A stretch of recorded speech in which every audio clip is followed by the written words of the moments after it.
Hi there, I'm Nu-Trix, and today we're looking into a new soft synthesizer from Cherry Audio. If you don't know Cherry Audio, you should. They've been doing really cool software synthesizers for years now.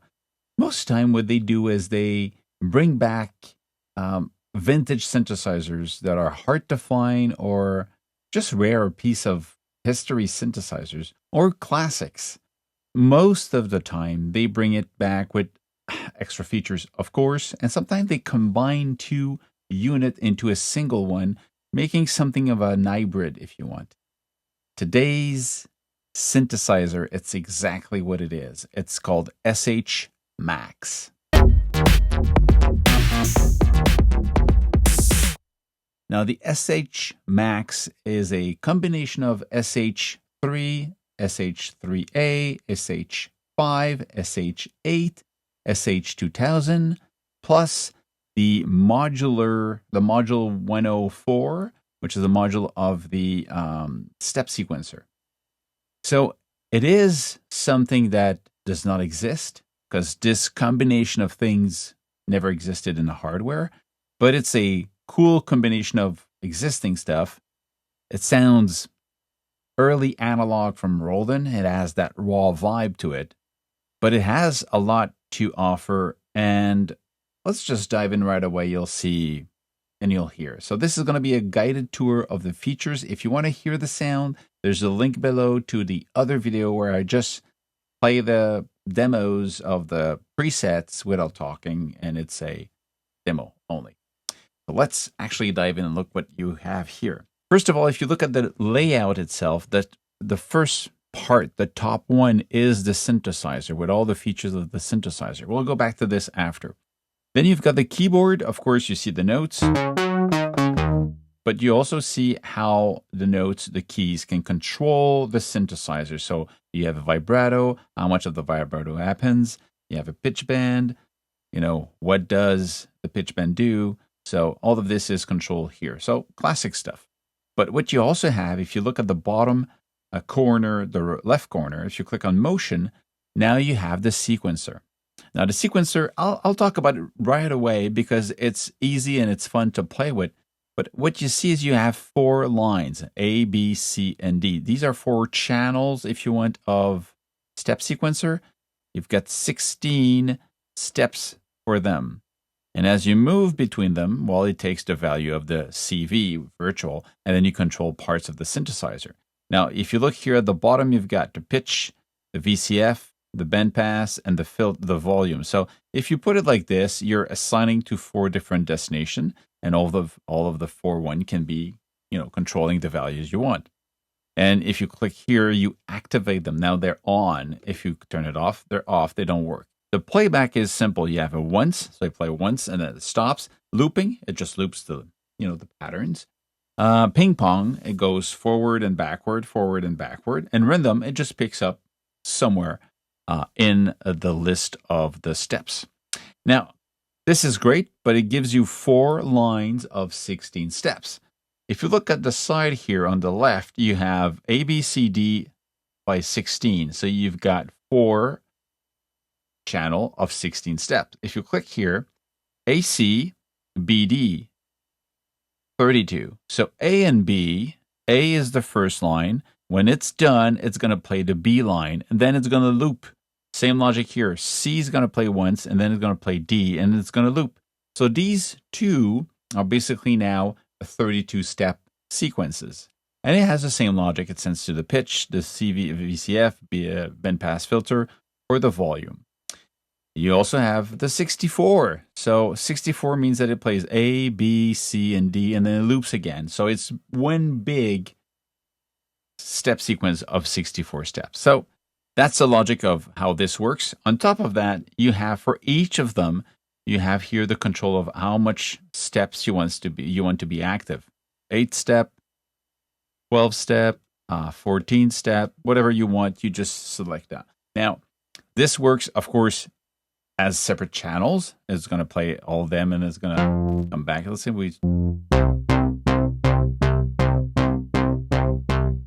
this one is looping, but they're looping at different places.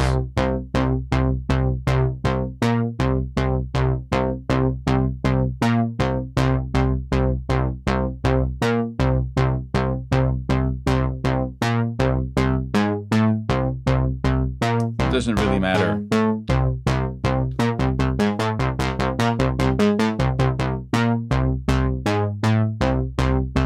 After the sequencer, you also have effects here, and you have 4 of them, 4 groups of 5 effects. Of course, they were not part of the original device. There were no effects at the time on these synthesizers. So the global is for the whole thing at the end is going to be affected by these effects. You've got the VCA, the bandpass, and the VCF. Now, if you look, you've got these colors, but you can see them here and also here. So it shows you that if you send the signal to VCF, it's going to the filter, VCF filter, and it goes into the effect. So the VCF filter could be affected by, I don't know, let's say a digital delay. So it's going to go into that one. But if you send it here to the bandpass, so that sound's going to go into the bandpass. The bandpass is going to go through the filter, and then it's going to go into, I don't know, a lush verb. And if you go directly to the VCA, well, the VCA will go into, let's say, a compressor, for example. So these are different ways that the signal can be affected with separate effects here. And there are a series of them. And you can even say if you want them to be modulated. Because let's say there's a modulator here. You can say the modulation, and it comes from the ear modulator. So each of them, they have an LFO separate. So it's just like massively powerful here. Now this, again, is part of all the new release of Cherry Audio. So this is something you see in all of them. So if you want more information on them, I cover them also in different synthesizers, a review that I did. So let's close this up for now. Let's just not use them. I'm going to turn them off. I want to hear the sound dry. Go back to keyboard or motion, doesn't really matter. So let's talk about the synthesis that you have here. Let's go new. We're going to have a clean one. This section here is all about the way you control the notes. Is it multi? Is it legato? The last high and low, this is for the note priority. So this is when you play 2 notes or 1 note, but which one will stay when you press more than the amount of note that you have. So if you switch to, let's say, 1 note and 2 notes here, this is going to be important to say.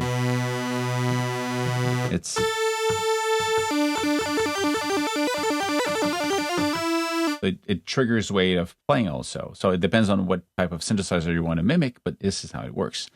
And you have unison. When you get into unison, you have control over the amount of voices. How many voices? 4, 8, 16. And how much detune they have.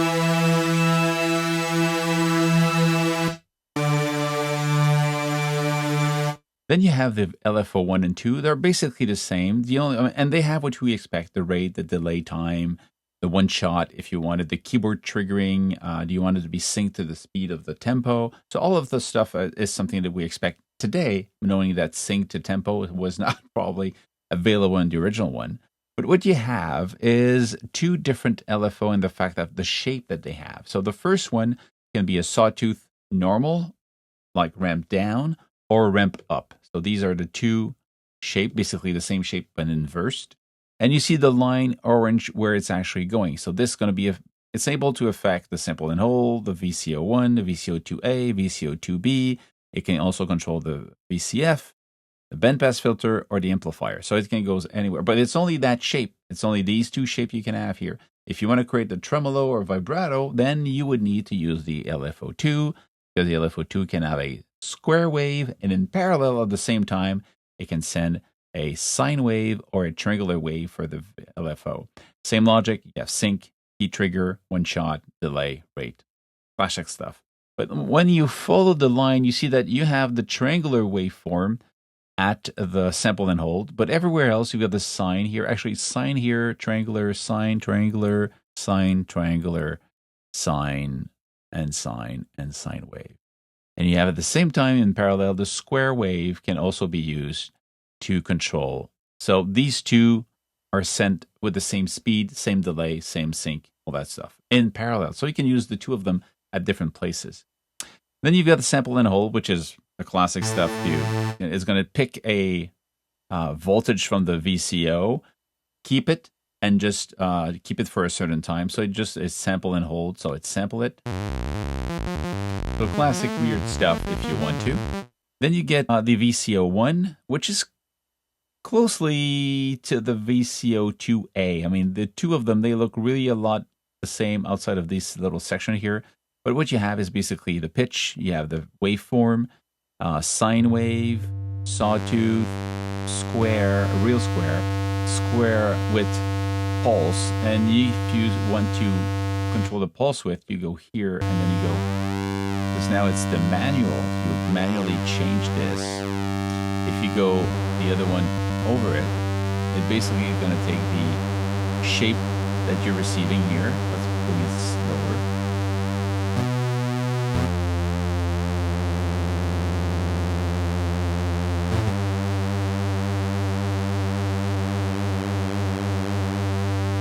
And you have the pitch.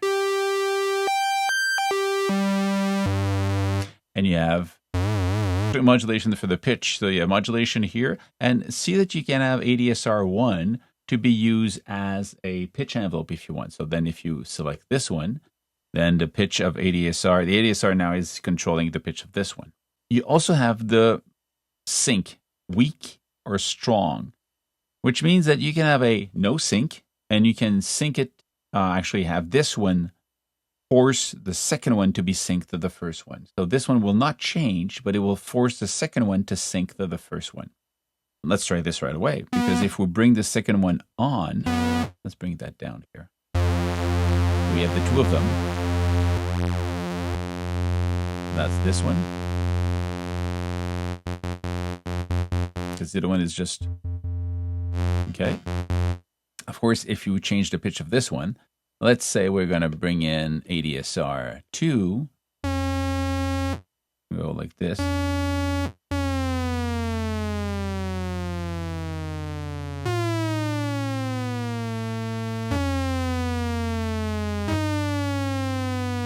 All you can do if you turn on the sync now,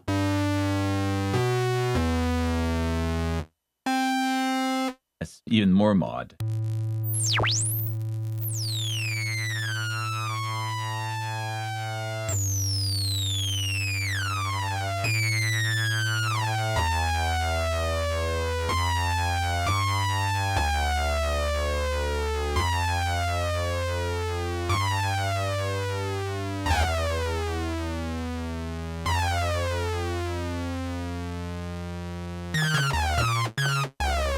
You can bring that, the shape of this one, let's say.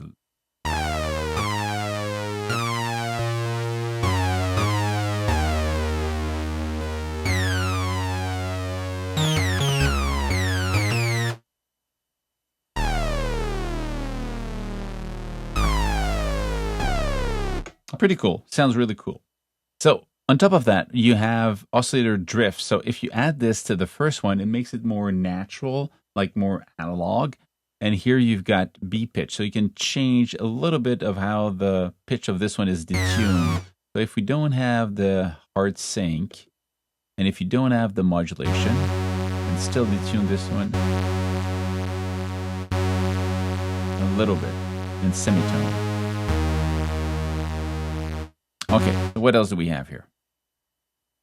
Now we have VCO2B, which is different than the VCOA because the way it works, you have, let's bring that down, this one here. You're bringing in your harmonics that you want to hear. So you've got, and you get different shapes. I'm going to bring this with this. Bring some of that in, not too much.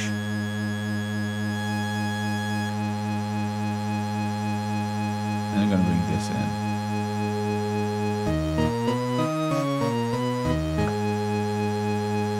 So it's more like an organ in a way. So you just bring in harmonics, but these are octave. They all have different shapes of waveforms. So it creates a different tone. Then you got modulation if you want.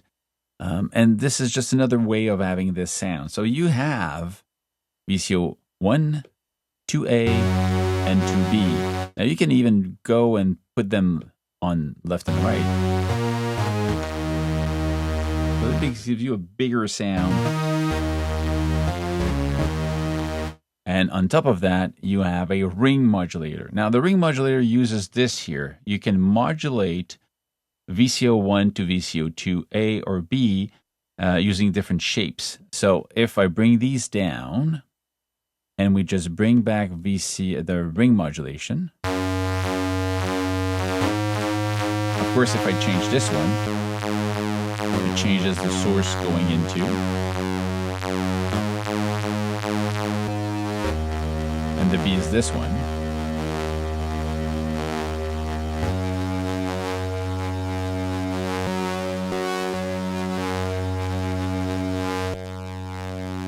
And this can be brought in on top of everything else.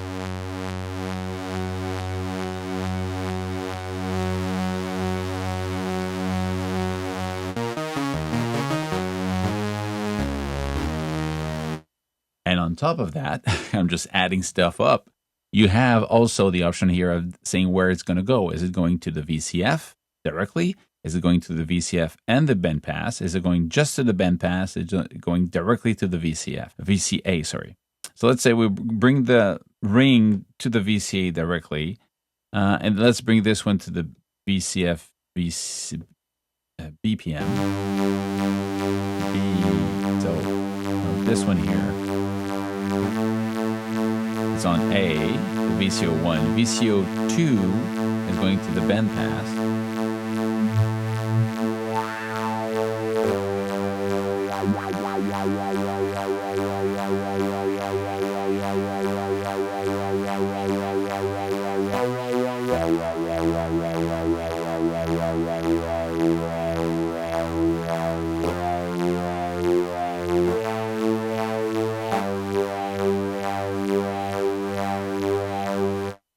That's the logic. That's how you build the synthesis in this. And I mean, the VCF does what you expect. It can be a low pass, band pass, and high pass. Bend pass after that, yeah, it's only bend pass. And you get the drift. Is it drifting a little bit? Is it a little bit off? And you have the different sensitivity. So how it's going to be controlled if you use ADSR. Is it just going to be gate in or just an attack release? And basically how much of the envelope can control this. So this is what we expect out of a synthesizer. ADSR A and 2. And here you've got touch effects control. Because you can actually click here and say, I'm going to control the VC1 rate. And as you press on it and you keep your finger on it, this could control. This here could control the VCF cutoff. So, and you see the pressure here. I would love to see like this with a color. Let's say this is green. And to see that it goes cutoff, well, cutoff would be green, kind of around with a green little, and shows you how much it's going to affect this. So you know that this is happening. When I do this, this happens here. Just have a visual feedback. I would just love to have this. But I mean, the fact that you have this already is really wicked because there's a lot of things you can control here with the Aftertouch, which is pretty cool. Here you have auto bend, so you can actually use this to do a pitch bend as you play each key. You're just going to go like this, you know.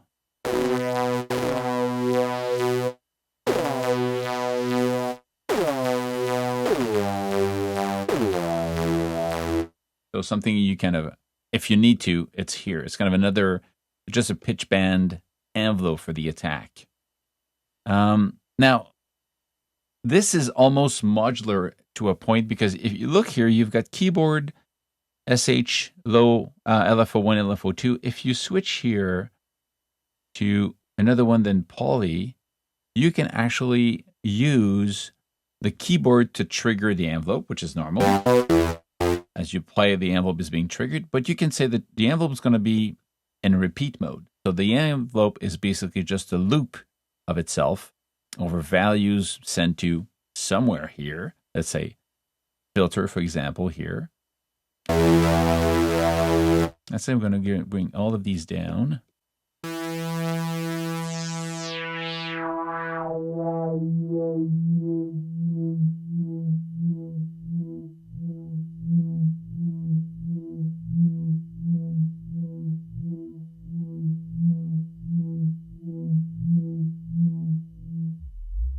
So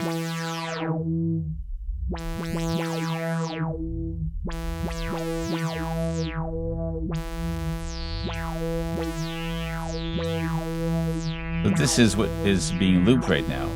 But you could have this looped by the LFO speed. It's this speed now of LFO1.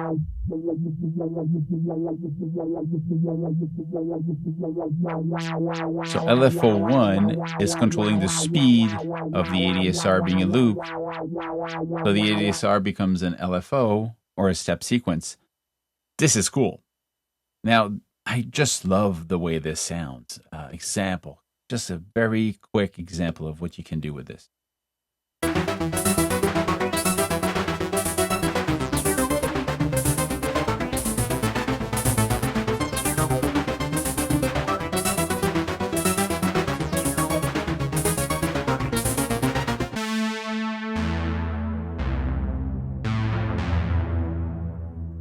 It's a great sounding synthesizer, bass, lead, all that stuff.